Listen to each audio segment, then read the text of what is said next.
If you want to learn different ways to propagate aloe vera, this video is for you. Welcome to the aloe vera garden.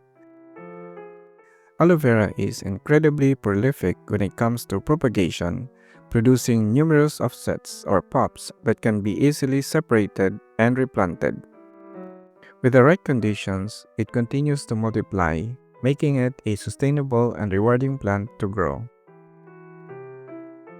The two aloe vera varieties differ slightly in when they begin producing pups. The Chinensis variety can start anytime,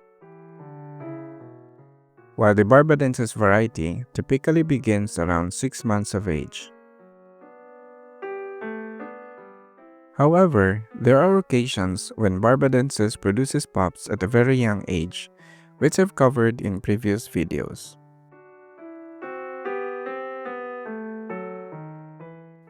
Aloe vera produces pups from both its stem and root ball. You can tell where the pups are coming from based on their distance from the mother plant. If the pups are clustered at the base, they likely originate from the stem. If they appear farther away, they emerge from the underground root ball.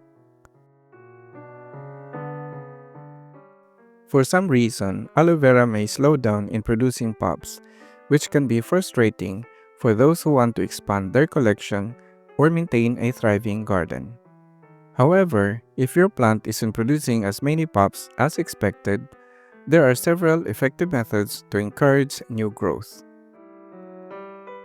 By understanding how aloe vera naturally propagates, you can use simple techniques to stimulate pup production and keep your plant thriving.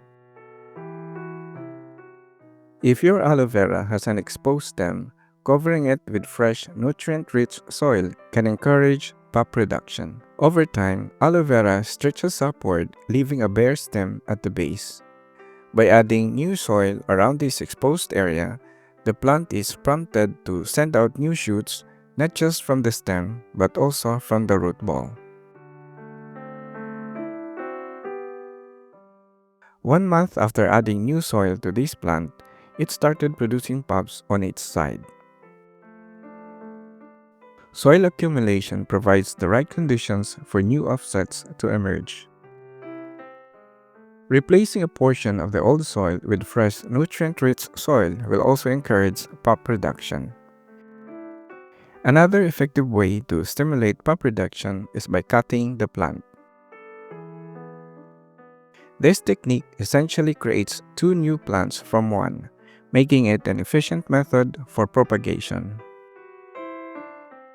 Cut the stem slightly above the ground and replant the top section with a rosette of leaves.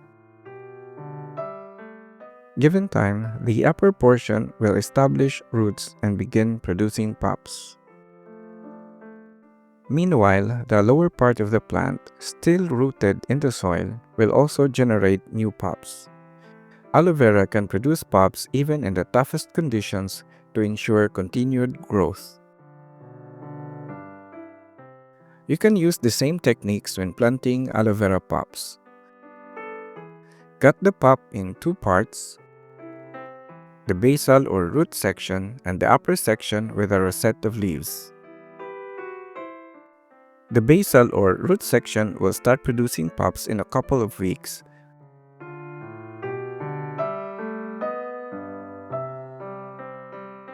while the upper part will grow roots and eventually produce pups.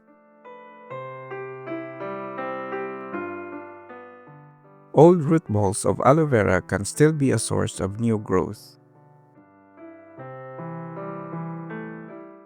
If you have a root ball, trimming the dried portions and replanting the remaining healthy part can stimulate pup production. In a few weeks, tiny new shoots may emerge from the soil and continue growing. Aloe vera is incredibly resilient and can regenerate even from the older root structures. Surprisingly, even an old, dried aloe vera stem can be brought back to life and used for propagation. As long as the stem retains some moisture, and has not completely dried out, it has the potential to produce pups. Placing the stem in slightly moist soil and providing adequate warmth and indirect light can encourage new growth. This method showcases aloe vera's remarkable ability to survive and regenerate, even from parts of the plant that might seem lifeless. Although aloe vera is not commonly propagated from leaves like some succulents, it is possible if done correctly. Whether you plant the whole leaf or cut it before planting, it can propagate in a few weeks. Even smaller leaves can work. You can either plant the leaves immediately after cutting or air dry them first before planting. Both methods are effective. To increase the chances of success, ensure that a portion of the stem is attached when removing a leaf for propagation. This small piece of stem contains the necessary tissue for root and pop development. You can check my step-by-step tutorial video on how to cut the aloe vera leaves for propagation. Be sure to check it out. Always remember that leaves cannot propagate without a portion of the stem attached to it. The leaves will mostly rot in a few days. Some leaves may heal and will not rot for a few weeks or even months, but still they will not produce pups. Using all the techniques I mentioned earlier, you can encourage your aloe vera plant to produce more pups and continue thriving.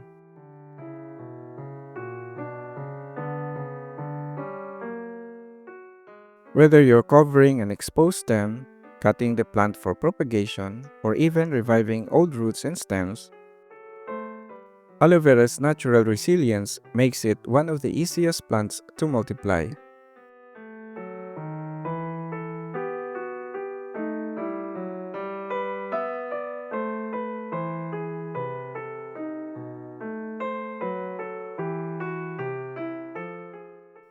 I hope you found this video helpful. Please subscribe if you haven't already. This is Danny. Thank you for watching. See you in the next video.